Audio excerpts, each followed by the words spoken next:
wickedness, turn from your way, and treat the oppressed in a better way. The oppressed are near and dear to God's heart, whoever they are. So Daniel is giving him an offering. If you'll do this, you will be spared, and your prosperity will continue. Well, what happens when pride meets the truth of the gospel? A lot of times pride wins out. That's never going to happen to me. Yeah, Daniel was right about that other thing, but that's never going to happen to me. It's your choice. And ultimately, your eternal destiny is your choice. Every person will live forever. It's just a matter of your address. You're going to be on the upper floor or the lower floor. You're going to be in heaven or hell. Everyone will live forever. You're going to be in heaven with God or in hell with Satan and the demons.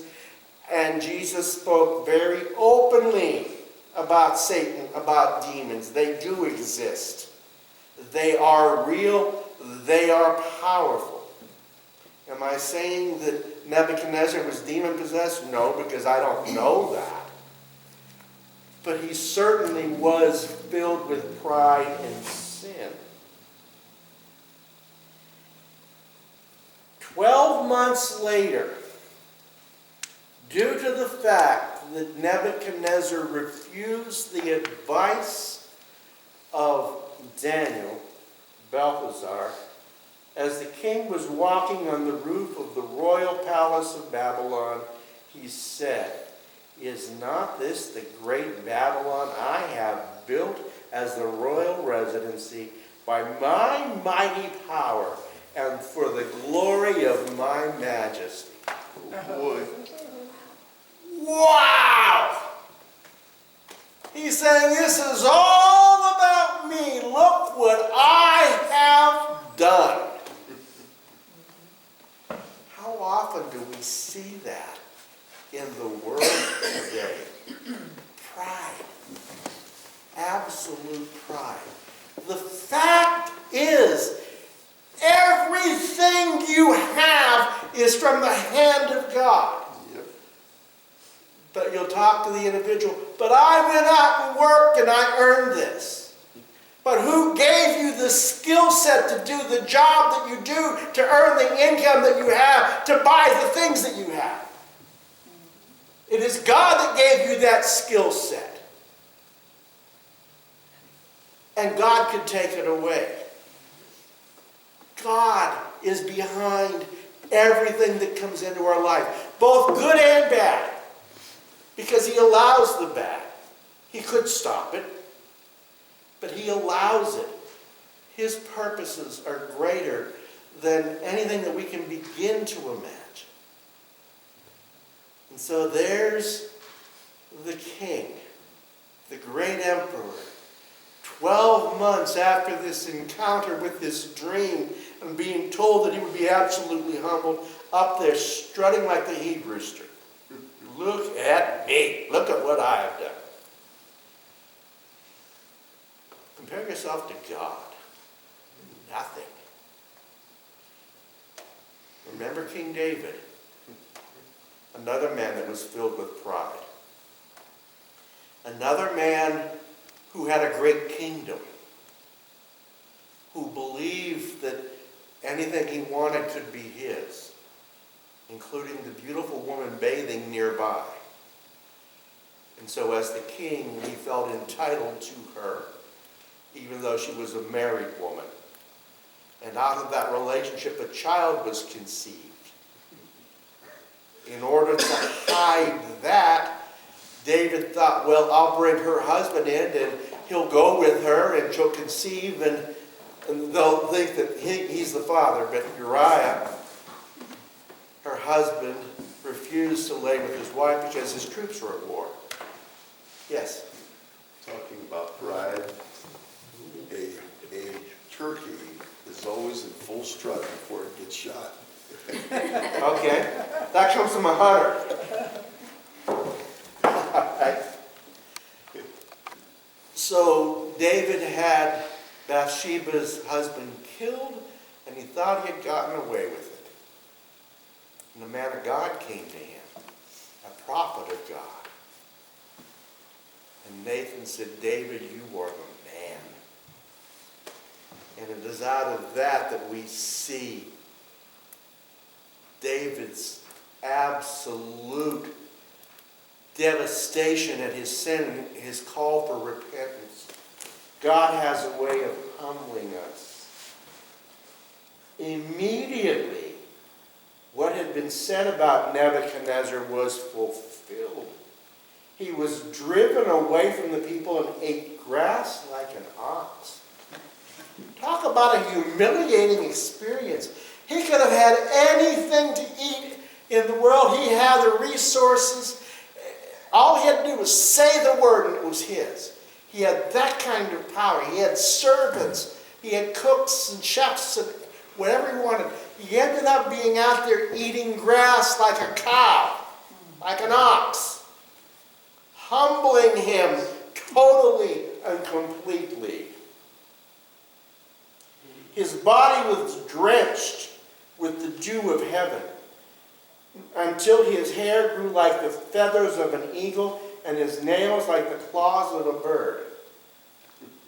You know who that reminds me of? I think everybody in here would have been alive when this man was alive. Howard Hughes. A very wealthy man who is rumored to have died as a basic recluse, pretty much in the same physical condition. I mean, just terribly unkempt condition. When he died, with all of the financial resources that he had. So what was said was fulfilled. He was driven away and he ate grass like an ox. His body was drenched with the dew of heaven. His hair grew like feathers of an eagle. His nails like the claw of a bird. And I want to say, it feels good to get a haircut. I had a 2.5-hour wait, but it was worth every minute of it. And when I was in line, there were 45 people after me, and this was at 2 o'clock in the afternoon. Wow. I go to Grace Clips in Grove City. Used to go to the one in Hermitage. She had 45 people on her list after I went in. Wow. And they were still coming. I hope we never go through that again. At the end of that time, I, Nebuchadnezzar, raised my eyes toward heaven, and my sanity was restored. There's a message for America there. If we want our sanity to be restored, let's do what Nebuchadnezzar did and look to the heavens. Look to God. Now I'm getting out of teaching mode into preaching mode. It doesn't take long to go out of teaching into preaching. That's okay. Or to go back into teaching. We need to turn back to God. The only answer to what is facing America today is God. Yeah. He is the only answer. Yeah. And there's not a politician out there, I don't care what office they're running for, from the very highest down to the lowest level, who has the answer to turn this country around apart from God. And if they tell you they've got the answers, they're lying to your face because they don't. I don't care if they have a D or an R or an I behind their name. The only solution for America's problems is God.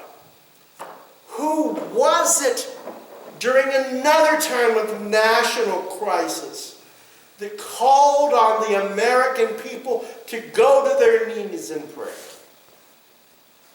Abraham Lincoln, during the Civil War. And in some ways you can say that what we're going through now is pretty close to the Civil War, maybe not quite to the extent, what was that, 500,000 that were killed in the Civil War, a massive amount. Over 50,000 in Gettysburg in 3 days. Talk about massive bloodshed. If you go to Gettysburg, that is a sobering place to go. The battlefields of Gettysburg. And that's not that far of a drive from here. Sobering place. He raised his eyes to the heavens, and his sanity was restored.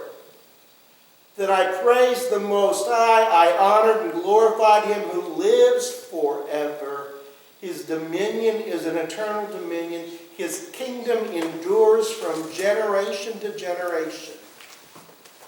God will get your attention. He'll use whatever means he has to use.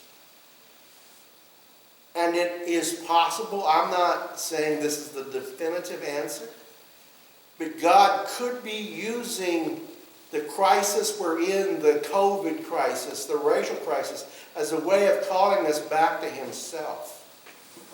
Because he's the only way. And the only way to truly love all people is through Jesus Christ. Through Jesus Christ. And again, back to what I started with. The root of sin is pride. The pride that says, I am better than you because I am white and you are not. That's a statement of pride. It's not a skin problem that we face. It's a sin problem. God had a way of humbling the great King David when he was confronted by Nathan the prophet.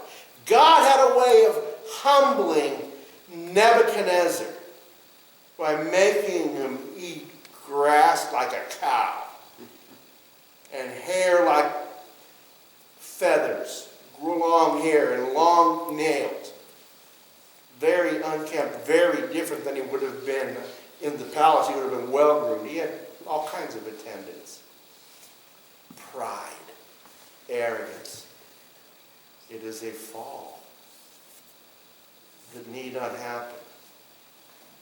Daniel gave Nebuchadnezzar a way to get out of that situation. But he chose not to. And finally he came to his senses and he acknowledged the God of heaven. And it's time to stop. That's a good lesson. That's excellent.